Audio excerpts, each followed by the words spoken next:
Bismillahirrahmanirrahim. Assalamualaikum warahmatullahi wabarakatuh.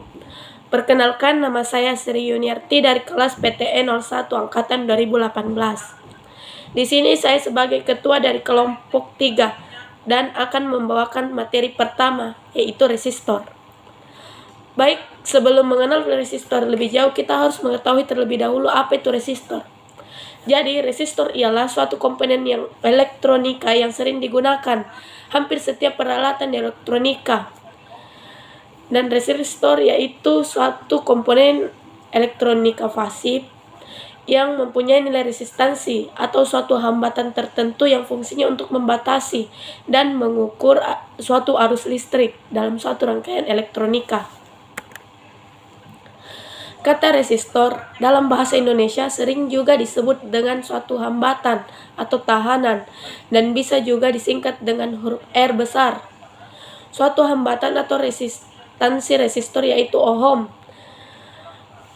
Sebutan ohm ini diambil dari nama penemu yaitu Georg Simon Ohm yang juga adalah seorang fisikawan Jerman. Resistor juga mempunyai beberapa fungsi. Yang pertama, untuk membatasi arus listrik yang mengalir. Kedua, untuk aplikasi DC membantu keakuratan yang sangat tinggi. Contohnya, aplikasi penggunaan resistor ini yaitu DC Message Equipment, Reference Regulators untuk voltage regulator dan decoding network. Yang ketiga, untuk standar di dalam verifikasi keakuratan dari sebuah alat ukur resistif.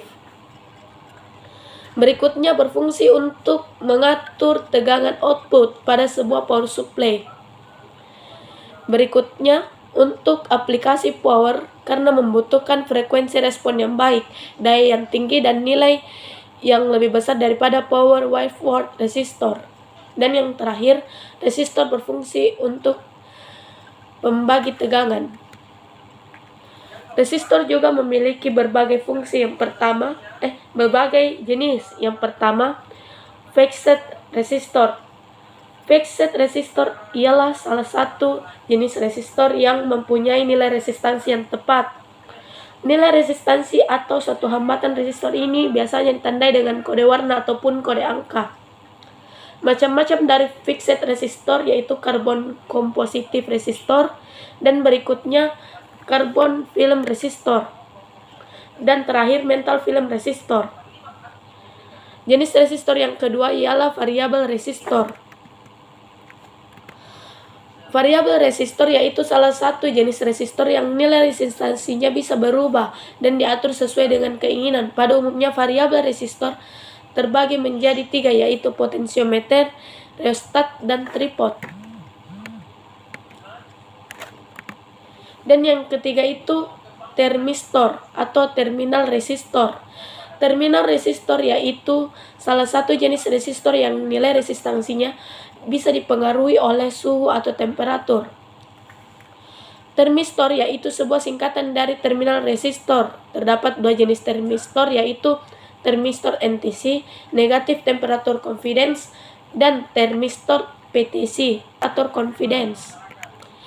Dan jenis resistor terakhir yaitu LDR, Light Dependent Resistor.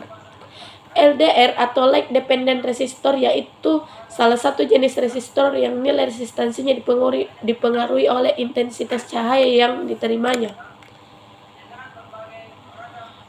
Rumus dan contoh soal resistor yaitu rangkaian paralel resistor mempunyai sebuah rangkaian yang terdiri dari 2 buah atau lebih resistor yang disusun secara berderet atau berbentuk paralel. Sama seperti halnya dengan rangkaian seri, rangkaian paralel juga bisa dipakai untuk mendapat nilai hambatan pengganti. Perhitungan dari rangkaian paralel sedikit lebih rumit dari rangkaian seri. Rumus dari rangkaian seri resistor yaitu 1/R total sama dengan 1/R1 ditambah 1/R2 ditambah 1/R3 tambah 1/Rn, di mana R total adalah nilai total dari resistor. R1 adalah nilai resistor pertama, kedua nilai resistor kedua, R3 nilai resistor ketiga, dan Rn adalah nilai resistor berikutnya. Baik, kita masuk pada contoh soal, yaitu diketahui terdapat 3 resistor dengan nilai resistor dengan nilai resistornya yaitu sebagai berikut. R1 diketahui 100 ohm, R2 diketahui 200 ohm, R3 diketahui 4 ohm. Ditanyakan, berapakah nilai hambatan yang didapatkan bila memakai rangkaian resistor paralel? Cara mengerjakannya itu 1 R total sama dengan 1 R1 ditambah 1 R2 tambah 1 R3. 1 R total sama dengan 1 100 ditambah 1 200 ditambah 1 1/47. Dan hasilnya adalah,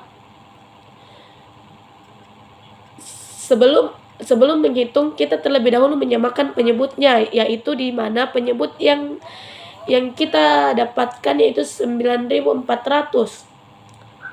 Jadi 94 per 94.000 ditambah 27 per 9.400 ditambah 200 per 9.400. 1 R total sama dengan 341 dikali R total sama dengan 1 kali 900 atau hasilnya dikali silang.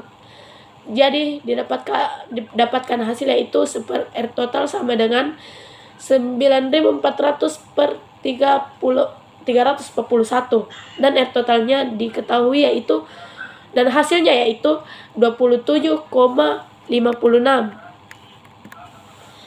Baik, itu saja materi yang bisa saya sampaikan. Selanjutnya saya persilahkan pemateri berikutnya.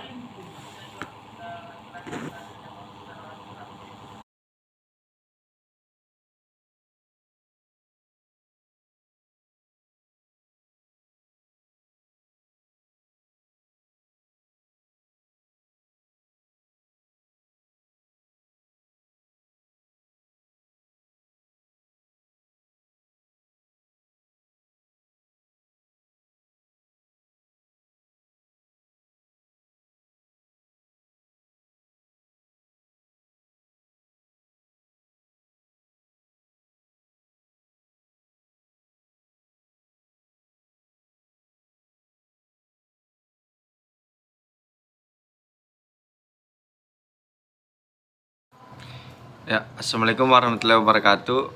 Saya Arman Maulana dari kelas PTE 01 akan membawakan materi dengan mata pelajaran dasar listrik dan elektronika dengan kompetensi kalian teknik jaringan dan tenaga listrik. Ya, pengertian transistor. Transistor adalah alat semikonduktor yang dipakai sebagai penguat, sebagai sirkuit pemutus dan penyambung atau switching, stabilisasi tegangan, modulasi sinyal atau sebagai fungsi lainnya. Transistor dapat berfungsi semacam keran listrik, di mana berdasarkan arus inputnya atau BJT atau tegangan inputnya FET memungkinkan pengaliran listrik yang sangat akurat dari sirkuit ini. Fungsi transistor. Transistor dapat berfungsi semacam keran listrik, di mana berdasarkan arus inputnya atau BJT atau tegangan inputnya FET memungkinkan pengaliran listrik yang sangat akurat dari sirkuit ke sumber listriknya. Dan pada umumnya transistor memiliki 3 terminal, yaitu basis, emitor, dan kolektor. Basis biasanya dilambangkan dengan huruf B, emitor dengan huruf E, dan kolektor dengan huruf C. Transistor dapat berfungsi juga sebagai penguat arus maupun tegangan yang dipakai sebagai penguat, sebagai sirkuit pemutus dan penyambung atau switching, stabilisasi tegangan semacam keran listrik, di mana berdasarkan arus inputnya BJT atau tegangan inputnya FET memungkinkan pengaliran listrik yang sangat akurat dari sirkuit sumber listriknya. Jenis dan simbol transistor. Secara umum, transistor dapat dibeda-bedakan berdasarkan banyak kategori simbol transistor dari berbagai tipe, antara lain materi semikonduktor yaitu germanium, silikon, gallium arsenide. Kemasan fisik, true hole metal, true hole plastik, surface mount, IC, dan lain-lain. Tipe berdasarkan tipe yaitu UJT, BJT, JFET, IFET atau MOSFET, LIGBT, HBT, MISFET, V-MOSFET, MESFET, HEMT, SCR, serta pengembangan dari transistor yaitu IC, integrate circuit, dan lain-lain. Untuk lanjutannya, polaritas NPN atau N-channel, PNP atau P-channel. Maksimum kapasitas daya low power, medium power, dan high power. Maksimum frekuensi kerja low, medium, atau high frekuensi, RF transistor, microwave, dan lain-lain. Aplikasi amplifier saklar, general purpose, audio, tegangan tinggi, dan lain-lain. Jenis-jenis transistor dan cara kerja transistor pada umumnya dibagi menjadi dua jenis, yaitu transistor bipolar atau dui kutub dan transistor efek medan FET, field effect transistor. Transistor bipolar adalah jenis transistor yang paling banyak digunakan dalam rangkaian elektronika. Jenis-jenis transistor ini terbagi atas 3 bagian lapisan materi semikonduktor yang terdiri dari 2 formasi lapisan, yaitu lapisan PNP, positif, negatif, dan NPN, negatif, positif, negatif. Transistor sebagai penguat arus. Fungsi lain dari transistor adalah sebagai penguat arus. Karena fungsi ini, maka transistor bisa dipakai untuk rangkaian power supply dengan tegangan yang diset. Untuk keperluan ini, transistor harus dibias tegangan yang konstan dan pada basisnya, supaya pada emitor keluar tegangan yang tetap. Biasanya, untuk mengatur tegangan basis supaya tetap digunakan sebuah dioda Zener. Transistor sebagai penguat. Salah satu fungsi transistor yang paling banyak digunakan di dunia elektronika analog adalah sebagai penguat, yaitu penguat arus, penguat tegangan, dan penguat daya. Fungsi komponen semikonduktor ini dapat kita temukan pada rangkaian preamp mic, preamp head, mixer, echo, tune control, amplifier, dan lain-lain. Common base. Penguatan common base digunakan sebagai penguat tegangan. Pada rangkaian ini, emitter merupakan input dan kolektor adalah output, sedangkan basis digroundkan atau ditanahkan. Ya, bisa dilihat sesuai gambar ya. Sifat-sifat penguat common base. Isolasi input dan output tinggi sehingga feedback lebih kecil. Cocok sebagai preamp karena mempunyai impedansi input tinggi yang dapat menguatkan sinyal kecil. Dapat dipakai sebagai penguat frekuensi tinggi dan dapat dipakai sebagai buffer. Penguat common emitter. Penguat common emitter digunakan sebagai penguat tegangan. Dalam rangkaian ini, emitter digroundkan atau ditanahkan. Input adalah basis dan output adalah kolektor. Sifat-sifat penguat common emitter. Signal output berbeda fasa 180 derajat, yang mana memungkinkan adanya isolasi akibat feedback, dan untuk mencegahnya biasanya sering dipasangkan feedback negatif. Sering dipakai sebagai penguat audio. Frekuensi rendah. Stabilitas penguatan rendah karena tergantung stabilitas suhu dan bias transistor. Penguat common collector. Penguat common collector digunakan sebagai penguat arus. Rangkaian ini hampir sama dengan common emitter, tetapi outputnya diambil dari emitter. Input dihubungkan ke basis dan output dihubungkan ke emitter. Rangkaian ini disebut juga dengan emitter followers atau pengikut emitter, karena tegangan output hampir sama dengan tegangan input. Sifat-sifat penguat common collector. Signal output dan signal input satu fasa, tidak terbalik seperti common emitter. penguatan tegangan kurang dari 1. Penguatan arus tinggi sama dengan HFE transistor. Impedansi input tinggi dan impedansi output rendah sehingga cocok digunakan sebagai buffer. Prinsip kerja transistor. Transistor dibuat dengan 3 lapis jenis semikonduktor dan dibuat lapisan PNP ataupun NPN. Dengan demikian kita mengenal dua macam transistor, yaitu transistor PNP dan transistor NPN sesuai dengan jenis penyusunannya. Transistor mempunyai 3 kaki elektroda yang diberi nama basis, emitor, dan kolektor. Basis dihubungkan dengan pada lapisan tengah, sedang emitor dan kolektor pada lapisan tepi. Emitor artinya pemancar, disinilah pembawa muatan berasal. Kolektor artinya pengumpul, dan disinilah muatan dikumpulkan. Serta basis artinya dasar. Basis digunakan sebagai elektroda mengendali. Ya, ini adalah lambang konstruksi dan rangkaian dioda yang setara dengan transistor. Yang sebelah sini adalah transistor NPN dan yang ini adalah transistor PNP.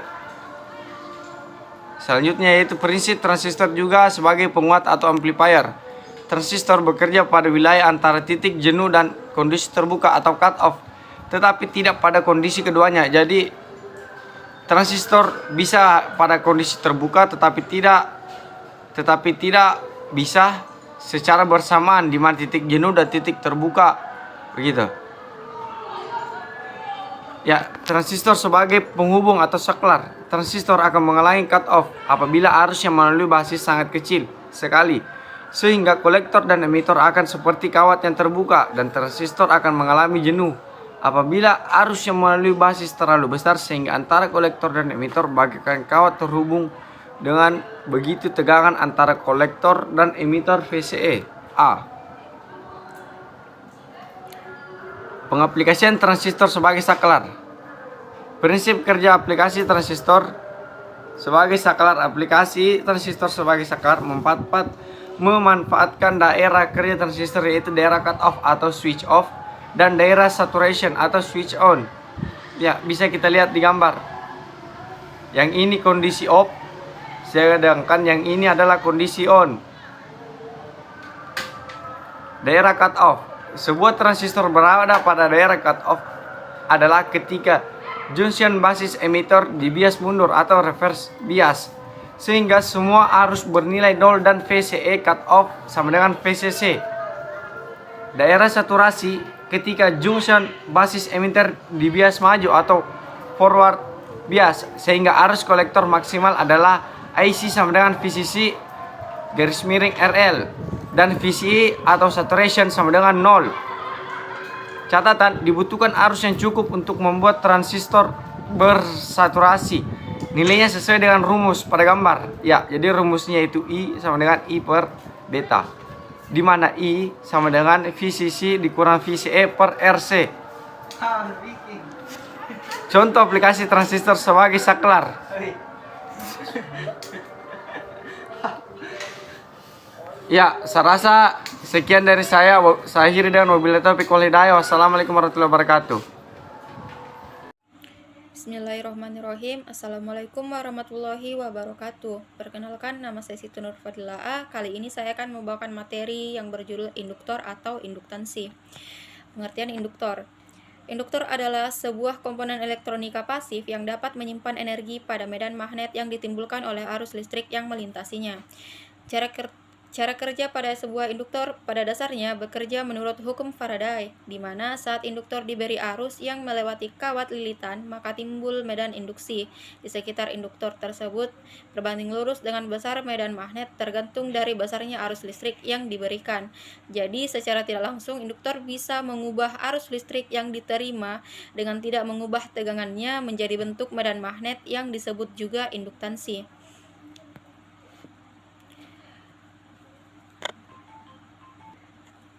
Nilai induktansi sebuah induktor atau koil tergantung pada 4 faktor, diantaranya yaitu 1. Jumlah lilitan.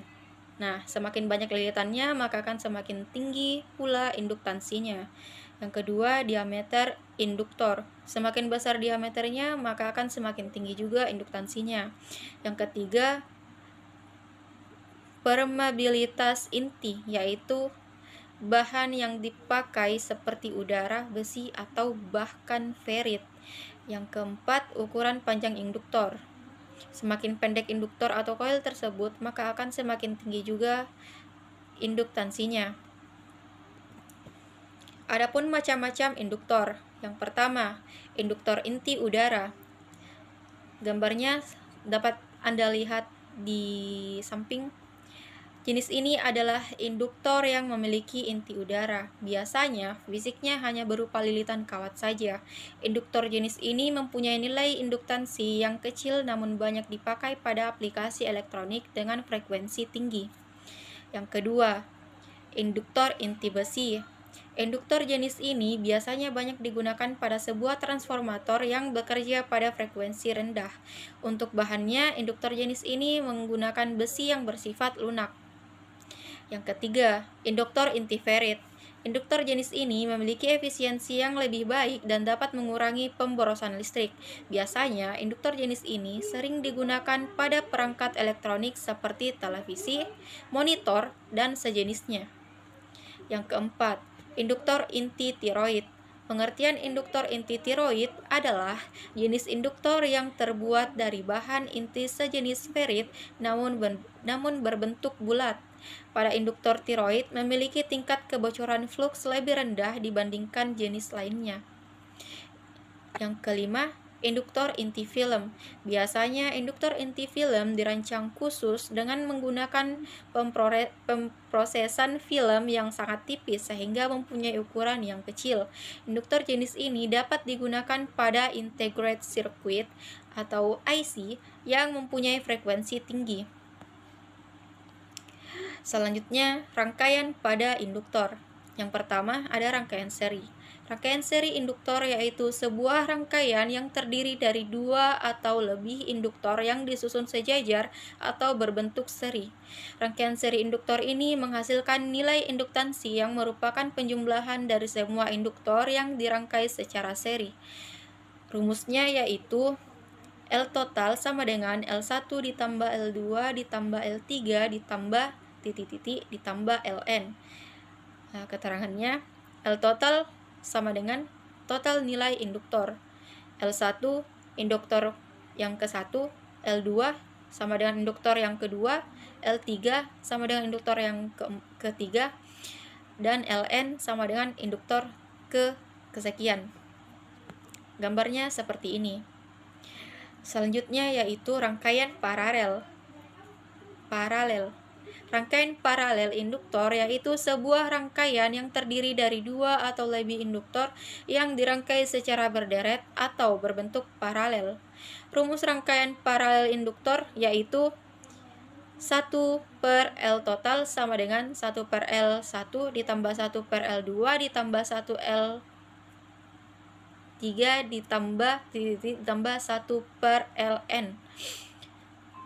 Keterangannya L total sama dengan total nilai induktor. Keterangannya sama seperti gambar rangkaian seri, hanya saja gambarnya berbeda. Nah, gambarnya seperti ini. Selanjutnya perbedaan arus searah dan arus bolak-balik.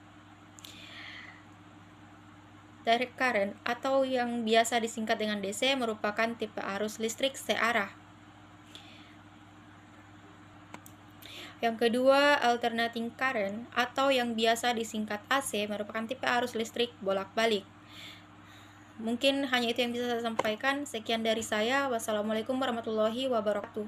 Saya kembalikan kepada ketua. Bismillahirrahmanirrahim. Assalamualaikum warahmatullahi wabarakatuh. Perkenalkan, nama saya Rusman Hadi R. Saya akan membawakan materi saya yaitu bahan penghantar atau konduktor. Pertama-tama ada pengertian dari konduktor itu sendiri, yaitu bahan yang mempunyai kemampuan untuk menghantarkan panas atau arus listrik. Jadi dia ini adalah suatu bahan yang bisa atau dapat menghantarkan panas atau arus listrik. Berbeda dengan isolator, dia itu tidak bisa menghantarkan panas atau listrik. Jadi dia ini adalah bahan yang mempunyai atau yang membuat menghantarkan panas atau arus listrik. Oke, lanjut. Ada syarat-syarat konduktor, yaitu yang pertama memiliki konduktivitas yang baik, kemudian yang kedua kekuatan mekanis yang tinggi, dan yang ketiga koefisien muai yang kecil, keempat daya termoelektrik yang berbeda antar bahan, dan yang kelima modulus elastisitas cukup besar. Jadi itu tadi syarat-syarat konduktor. Kemudian ada karakteristik dari konduktor.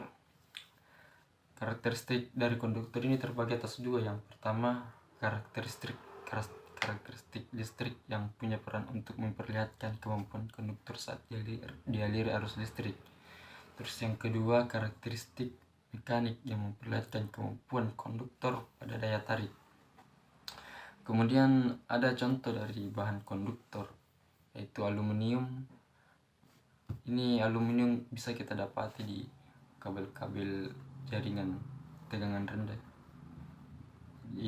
Dia ini lebih ringan dari tembaga. Kemudian dari tembaga ada yang, jadi tembaga ini kita juga bisa jumpai di beberapa kabel-kabel seperti kabel instalasi rumah, kabel dan kabel-kabel lainnya.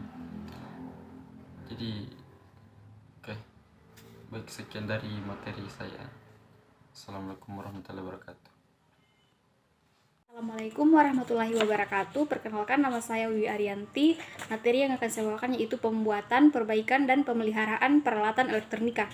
Baik, di sini kita akan menjelaskan tentang fungsi perawatan, tujuan perawatan, jenis-jenis perawatan atau pemeliharaan yang biasa disebut maintenance. Tapi pada poin ini pentingnya di sini kita itu cakupannya tidak kemana-mana. Tapi di sini nanti kita menjelaskan tentang perawatan atau pemeliharaan yang ada pada jurusan Teknik Elektronika Industri. Jadi kita tidak membahas tentang perawatan yang ada di jurusan perangkat lunak. Biasanya mereka itu perawatannya tentang laptop, atau misalkan jurusan lain yang ada di TKR itu biasa perawatannya atau pemeliharaannya itu tentang motor atau tentang mobil. Tapi kita di sini tentang kelistrikan, baik kelistrikannya itu AC yang seperti kalian ketahui, AC itu adalah alternating current, yaitu arus bolak-balik yang tegangannya dari 220 sampai bisa ke 120 kV. Untuk nanti listrik DC yang dari 24 volt DC ke bawah sampai 0 DC itu nanti kita pelajari dengan perawatan. Baik, yang pertama di sini yaitu tentang fungsi perawatan. Apa sih fungsi perawatan atau pemeliharaan? Perawatan secara umum berfungsi untuk memperpanjang umur ekonomis dari mesin dan peralatan produksi yang ada, serta mengusahakan agar mesin dan peralatan produksi tersebut selalu dalam keadaan optimal dan siap pakai untuk pelaksanaan proses produksi.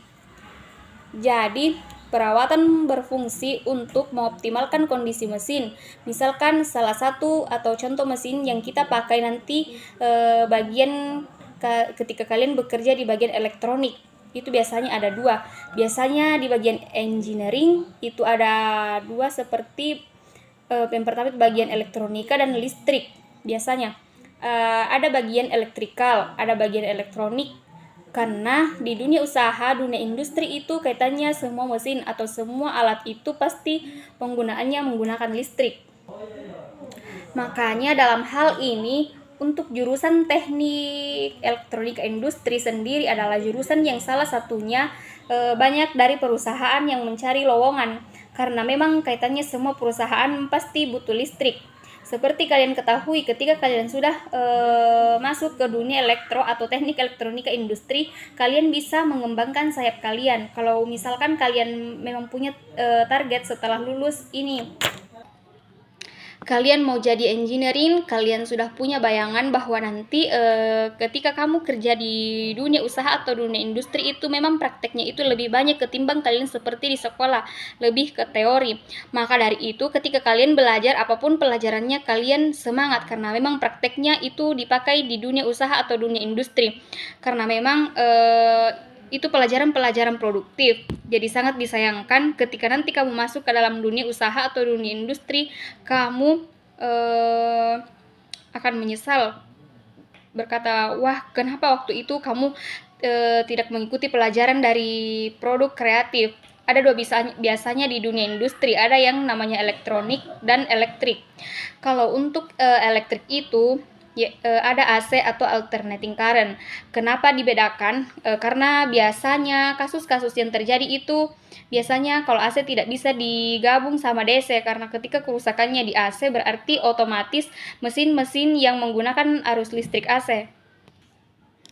Selanjutnya tujuan perawatan, di mana tujuan perawatan itu adalah merupakan sebuah langkah pencegahan yang bertujuan untuk mengurangi atau bahkan menghindari kerusakan dari peralatan dengan memastikan kesiapan dan meminimalkan biaya peralatan.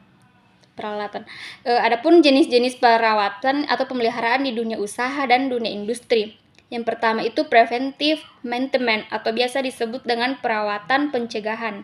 Dilakukan secara berskala. Satu mesin, misalkan mesin trending atau mesin drawing. Biasanya ada perawatan berskala, harus dilakukan 3 bulan sekali. Misalkan mesin trending dulu atau mesin drawing. Kalau di perusahaan kabel, biasanya mesinnya di off. Kalau misal kekurangan oli atau memang ada verminasi. Verminasi itu adalah pemasangannya tidak kuat atau tidak kencang pemasangannya, maka butuh dikencangkan. Kalau ada verminasi yang kendor dapat membuat percikan api dan bisa membuat mesin rusak. Yang kedua ada schedule maintenance atau biasa disebut dengan perawatan terjadwal. Biasanya kalau schedule maintenance ini di perusahaan itu dibuat oleh supervisor engineering yang bertugas membuat namanya WO. Kemudian yang ketiga ada predictive maintenance atau perawatan prediktif. Untuk perawatan prediktif maintenance ini biasanya dilakukan dalam kondisi yang terlewat. Misalkan kayak ada kalian itu sudah melakukan preventive maintenance secara berskala, tapi tiba-tiba alat ini memang harus dibutuh maintenance, jadi itu namanya predictive maintenance. Baik, sekian dari saya.